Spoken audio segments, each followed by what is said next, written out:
Hello दोस्तों। मेरा नाम अंजलि है और मैं लखनऊ की रहने वाली थी। मेरी शादी को पूरा 6 महीने बीत चुका था और मेरे पति भी मुझसे बहुत उखड़े उखड़े रहते थे। मुझे लगता था कि वह मेरे साथ ऐसा व्यवहार क्यों करते थे।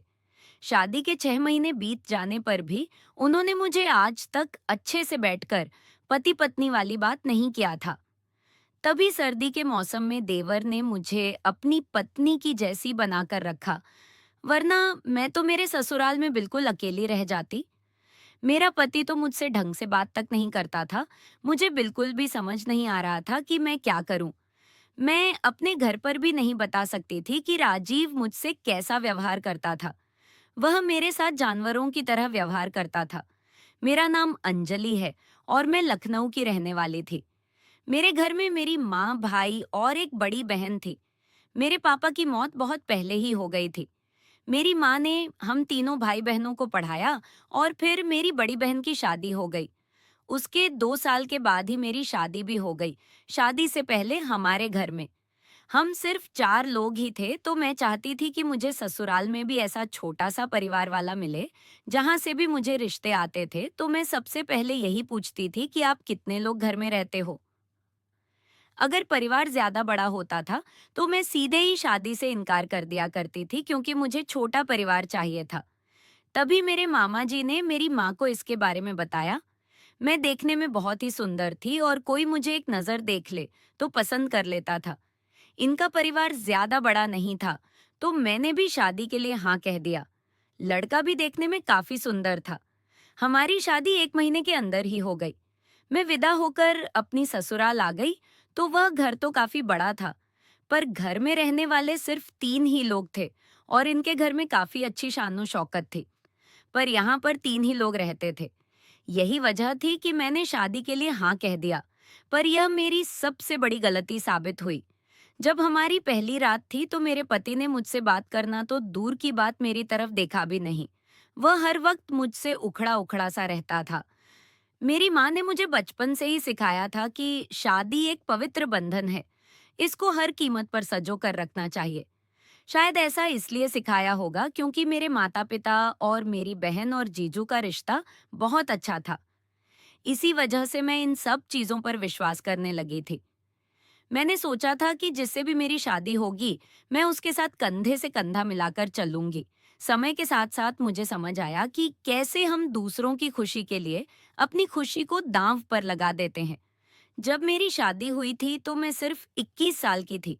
मैं अपनी शादी के लिए बहुत एक्साइटेड थी। मैं सोचती थी कि मेरा वैवाहिक जीवन भी मेरे बहन जीजू और मम्मी पापा की तरह होगा, पर मेरे साथ ऐसा कुछ नहीं हुआ। मेरे तो जैसे सपने चूर चूर हो गए। मेरे भी कुछ अरमान थे, सपने थे, पर मेरे पति ने मेरे बारे में कभी ऐसा सोचा ही नहीं। सोचना तो दूर, उसने तो कभी मेरी तरफ देखा भी नहीं। हमारे घर में सिर्फ हम 4 ही लोग थे। मैं, मेरी सास, मेरा पति, मेरा देवर। मैंने आज तक अपने देवर को देखा तक नहीं था। वो अमेरिका में पिछले 3 साल से पढ़ाई कर रहा था और आज वह घर वापस आ रहा था।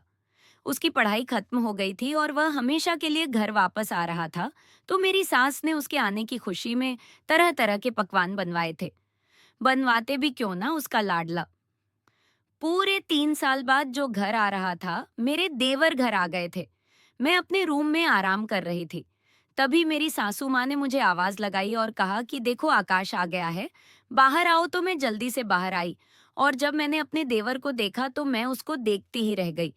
मेरा देवर देखने में बहुत सुंदर था। मेरी तो उसके ऊपर से नजर ही नहीं हट रही थी। उसने अपनी बॉडी पर काफी काम किया था। डोले शोले देखकर तो कोई भी उसके ऊपर लट्टू हो जाता। मेरी उसके ऊपर से नजर ही नहीं हट रही थी। तभी मेरी सासू माँ ने कहा, आकाश, अपनी भाभी से मिलो। मैं उसको देखने में इतना मशरूफ थी कि मुझे कुछ सुना ही नहीं था। तभी मेरे देवर ने मुझे चिढ़ाते हुए कहा, भैया, भाभी तो एकदम मस्त है और कहता है कि भाई, आपको ये इतनी अच्छी हुर की परी कहाँ से मिल गई? भैया, कोई जादू टोना किया है क्या भाभी? पर तभी मेरी सास मेरे देवर को टोकते हुए कहती है कि तेरी मजाक करने की आदत अभी तक नहीं गई। अब तू बड़ा हो गया है तो सुधर जाओ। तभी मेरी सास देवर को कहती है, जा, जल्दी से नहा धोकर आ जा, फिर हम सब मिलकर खाना खाएंगे। देवर जी अपने रूम में चले गए। उनका रूम ऊपर वाले फ्लोर पर हमारे रूम के साथ ही था। मेरा पति बहुत बड़ी कंपनी में जॉब करता था और उसका सैलरी पैकेज भी काफी अच्छा था, तो वह 1 महीने के लिए ऑफिस के काम से बाहर चली गई। उसको कभी भी मेरी दुख तकलीफ दिखाई ही नहीं दिया करती थी, तो मुझे उसके साथ कोई अट्रैक्शन भी नहीं था। वह मेरे साथ रहे या न रहे, अब मुझे कोई फर्क नहीं पड़ता। मैं जल्दी से नहा धोकर नया सूट पहनकर नीचे चली गई और देवर जी को खाना परोसने लगी।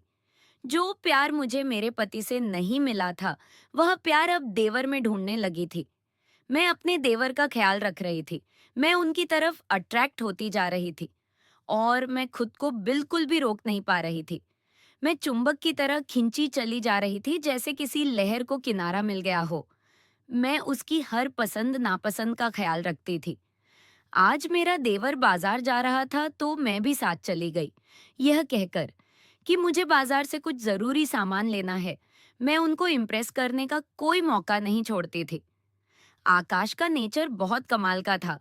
आकाश न केवल सबकी देखभाल करता, बल्कि उसकी इस अदा पर मैं बहुत लट्टू हो गई थी। आकाश इतना हैंडसम था कि मेरा ध्यान उससे हट ही नहीं रहा था। मुझे नहीं पता था कि मेरे साथ ये क्यों हो रहा है। तभी मुझे लगा कि ये सब मेरे साथ इसलिए हो रहा है कि मेरा पति मेरी तरफ बिल्कुल भी ध्यान नहीं देता था। एक दिन मैंने उसे डेटिंग ऐप पर लड़कियों की प्रोफाइल चेक करते हुए देखा। मैंने भी उस डेटिंग ऐप को डाउनलोड किया और अच्छी सी फोटो ली हुई फोटो लगाई। हमारी वहां पर बातचीत शुरू हो गई। मैंने उसको थोड़े दिन के बाद बता दिया कि मैं तुम्हारी भाभी हूँ। अब वह भी मेरी ओर अट्रैक्ट हो रहा था। एक दिन बहुत सर्दी का मौसम था, तो मेरा देवर रात को मेरे कमरे में आया और उस दिन हमने बहुत रात तक बातें करी। मेरे देवर ने मुझे अपनी लाइफ के बारे में सब कुछ बता दिया। मैंने भी अपने जीवन की सारी घटी हुई बातें अपने देवर को बता दी, क्योंकि मैं अपने देवर को अब अपना पति मान चुकी थी और मैं अपने देवर के साथ ही पति पत्नी बनकर रहना चाहती थी। मैंने उसको उसके भाई की सारी सच्चाई बता दी। मेरी बॉन्डिंग मेरी सासू माँ के साथ पहले से ही बहुत अच्छी थी। अगली सुबह मेरे पति भी पापा आने वाले थे, तो मैंने और आकाश ने सोचा कि हम दोनों मिलकर उसके साथ बात करेंगे।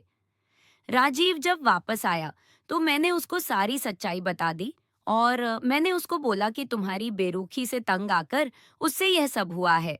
तभी राजीव ने मुझे कुछ ऐसा बताया कि मेरे पैरों तले जमीन खिसक गई।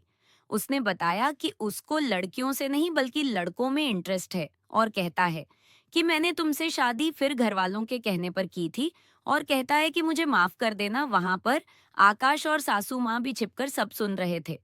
मेरी बॉन्डिंग मेरी सासू माँ के साथ पहले से ही बहुत अच्छी थी।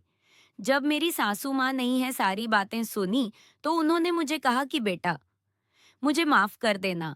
मुझे नहीं पता था कि मेरे हाथों से इतना बड़ा पाप हो जाएगा।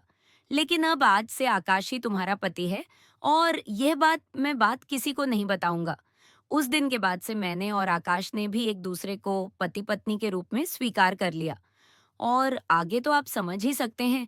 अब हम सारे अपने छोटे से परिवार के साथ बहुत खुश हैं। तो दोस्तों, ये कहानी कैसी लगी कमेंट करके ज़रूर बताएं। वीडियो अच्छी लगी तो लाइक करके चैनल को सब्सक्राइब करें। धन्यवाद।